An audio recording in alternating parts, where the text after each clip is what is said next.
Hi, it's Scott, Rockfile, back with another podcast review for you. Let's talk about Venom, The Last Dance.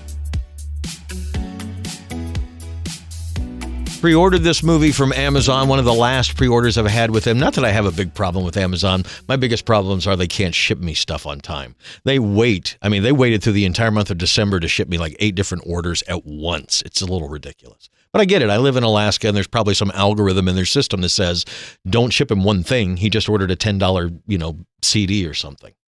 Anyway, I did pre-order this a while back because, as I've mentioned in previous podcasts, steelbooks and stuff are starting to go crazy in price, and this one actually dropped below what I thought it should be, and that's when I pre-ordered it. Got the nice email from Amazon when it shipped that, hey, you saved this much money because it was actually this much when you bought it or whatever. Anyway, long story short, I now have the complete collection of the 3 Venom movies.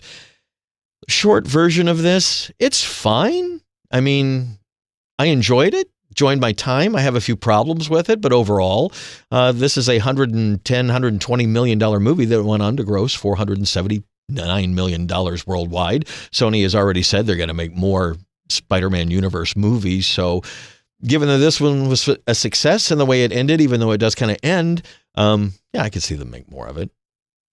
Getting into more of it, if you've seen the first 2, you have to see this one. I would rank it on par with the second one. It feels more like X-Men 3, The Last Stand. That's kind of what it feels like to me. There's a lot in the movie I really like. The best parts of 1 and 2 are in this movie, which is basically Tom Hardy acting with Tom Hardy as Venom. Those scenes are priceless, and they're great. I think the director went a little too far. Kelly Marcel directed this. She wrote, has co-written all 3 movies. She was a child actress who went on to write screenplays, got a few of them. One big one was she wrote the first screenplay for 50 Shades of Grey, but eventually complained about it because they were changing the dialogue, which was terrible in the original book. Anyway, long story short, she backed out of the movie. Made a lot of money from it, but that's what's catapulted her into doing other things. And this was her directorial debut after co-writing the last 2 Venom movies. I think she does an absolutely good job for a first movie. This is a $120 million big tentpole Sony Spider-Man universe Venom film. It took a long time to film, a lot of special effects. This had to be grueling, but for somebody who wrote co-wrote the previous 2, already had a good relationship with Tom Hardy, kind of makes sense that she would dive in this far. Now she could probably make whatever she wants since this was a success.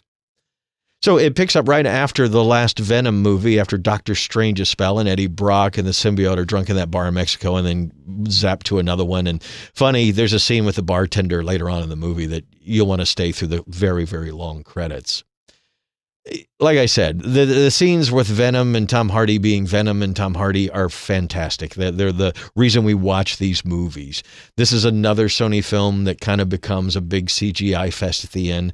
Better than most. The 3 of these movies do stand up better than the Morbiuses and the what was the last one? The Hunter? Yeah. Craven.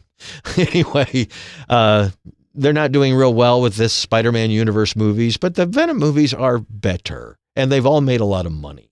You also have Chiwetel Ejiofor, is that how you say his name? Juno Temple, Reese Fans, Stephen Graham, Peggy Lou. The biggest problem, here are 2 big problems I have with the movie. Like I said, the short version is I was entertained. It's an hour and a half long with about 15 minutes of credits at the end. So it's actually quite short for one of these kind of movies.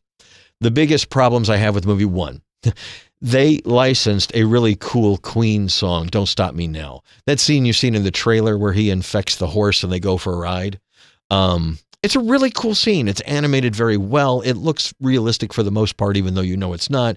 But they start the song and then they mix it so low because they have added a bunch of ADR of the voices of Venom saying horsey, horsey this, horsey that, of them talking back and forth. And they've pulled the music and the sound effects so far down so you can make sure that you hear all that. And I understand probably in a test screening somebody said, I can't hear what Venom's saying or whatever. But there is literally no reason to license that song if you're not going to play the song where people can understand it. They paid a lot of money to have, however, 30 seconds of that song or whatever. And it's a perfect song for the scene as well. I would have pulled back on the sound effects, the voiceover and stuff, and just let the song and the scenes play out, because that would have worked great. But no, we had to have more of the Venom being cute kind of stuff, which in its time and place in the film are perfect. I mean, it's really good. There is a chemistry with these characters and how they play off each other. The other big problem I have is Chiwetel. I love him. He's one of my favorite actors in movies today. I think he's fantastic in just about everything he's in. He's different, even though he's playing the same kind of henchman he's played in other movies. He's different in this. That shows the range of his character. That it's not, he just doesn't, hey, I got hired to play this henchman, so I'm going to play this. This is a completely different character than Serenity and some of the other movies he's been in. But he's been in multiple Marvel movies. Would they stop that? You know, it's starting to get a little irritating. He was a major character in the Doctor Strange universe, and they've kind of written him out, and now he's at a side Sony thing. And I know it's two different studios, and this is different, but as an actor, I know you want to work, but why would you wait? I'm already in the Marvel universe as this, and I know there's precedent for multiple universes and comic book appearances and all that kind of stuff. I get it, but he's one of my favorite actors, and I really look forward to him to playing Mordo in Doctor Strange, and they basically used him in 2 movies, and that was about it, and now he's starring as this kind of a throwaway character in this one. Not that he's not good in it, but I think Juno Temple's really in it, but also wasted. There's some side plots with what's going on with some of these characters that are involved with catching Venom and stuff, and any of them really kind of play out. I mean, at the end, that's kind of how we get one of the bad guys, but I mean, it's just kind of all thrown together at the end. It becomes a big CGI fest with, multiple things going on, and that you've kind of seen before in movies, and then it just kind of ends, and it's a sweet ending. It was kind of almost a tearjerker, actually, because Tom Hardy's really good in these movies. He's what makes them worth watching. And like I said, it does have a good end. If they never make another Venom movie, I'm fine. It's a good trilogy that I will rewatch from time to time when I want this kind of comic book silliness. I like what they did with it, even though still it hasn't been a perfect Venom. It's been toned down a little bit for the mass audiences to enjoy in these kind of movies, but there are some Venomish scenes. It's nice in the beginning. There's a scene you've seen in the trailers where he's fighting these really, really bad guys, and he's allowed to bite their heads off. And it's wonderful. It's like, yay! It's not as bloody as it could be. It's not as gory as it could be, but at least it's in there. Those of us that are fans of the Venom character from the comics and stuff, we get it. You have to make this palatable, and they did. As an end of a trilogy, it's fine. I wished for more. Why does it remind me of X-Men 3, The Last Stand? Well, because it just could have been so much more. There's a great story beneath both of these, and they just could have elevated it more and done more with it. I think this one works better than X-Men 3, The Last Stand, to be perfectly honest. Everybody looks at those first 3 movies with reverence, but the first 2 are great. The third one, it was pretty weak, and then they let the same guy write and direct the remake of that. Anyway, that's another podcast. This is fine. If you're a Venom fan, you will not hate this movie. I thought too many callbacks. There's a lot of cutesy callback stuff to other Venom stuff, to them, to previous movies, and there's a lot of that, and there should be a lot of that, especially in the last one. But again, the credits hit, and I looked at my watch, and I'm like, wait a minute, this was like an hour and 45-minute, hour and 50-minute movie. The credits are on at an hour and 30-something. Yeah, there's over 15 minutes of credits, which is almost unheard of these days. That's padding, folks.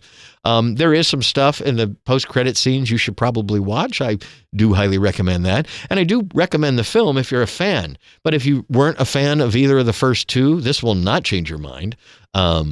It is what it is. It's the third of these movies. It very much is in line with those movies. I think it's very much in line with the second one. I still like the first one the best, but all 3 of them taken as a trilogy is fine. And let's see where they go after this. I would like to see them do more with the universe now that we've kind of expanded things here at the end of this one. The Steelbook is beautiful. It's a great piece of artwork. It's shiny.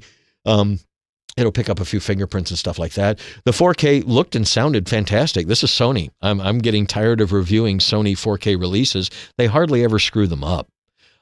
It looks like a brand new $120 million movie finished in 4K. The special effects even look great throughout. Everything looks solid. the Dolby Atmos, some really active stuff going on above you. It engaged my subwoofer a lot. I wouldn't say it's perfectly referenced, but it's definitely going to be one of the ones I go, that was really a good experience, as most comic book movies are. And since it's not a Disney one, you don't have to turn it up that much. It does have a nice, loud, full Dolby Atmos soundtrack. Highly recommend the movie if you're a fan. If you're not a fan, well, it's not going to change your mind. There are other comic book movies I would recommend first. But if you do dig Venom and you've seen the first two, you have to see this one. It wraps everything up in a fine fashion. I just wish there was more to it. I wish they had it, put back in about 15, 20 minutes of stuff with Juno Temple's character and the hippie family that he runs into. That maybe they lingered too much on that and not enough on the other. I don't know. This was my first time watching it. I'll revisit it at some point. But all in all, it was pretty good. It was fine. I just wish it had been more. Venom, The Last Dance, is available now on streaming services. You can still get the Steelbook. It's not completely sold out yet. They reprinted the first two, so if you never picked those up, I recommend those over the regular editions. But usually around Black Friday, you can find these movies for about $10 to $12, so maybe that would be the time to pick them up. I enjoyed it. More podcasts are on the way, including a weird French movie I watched last night. Get ready for that podcast next on Rockfile's podcast. Thank you. Please like, share, and subscribe, and have a fantastic day.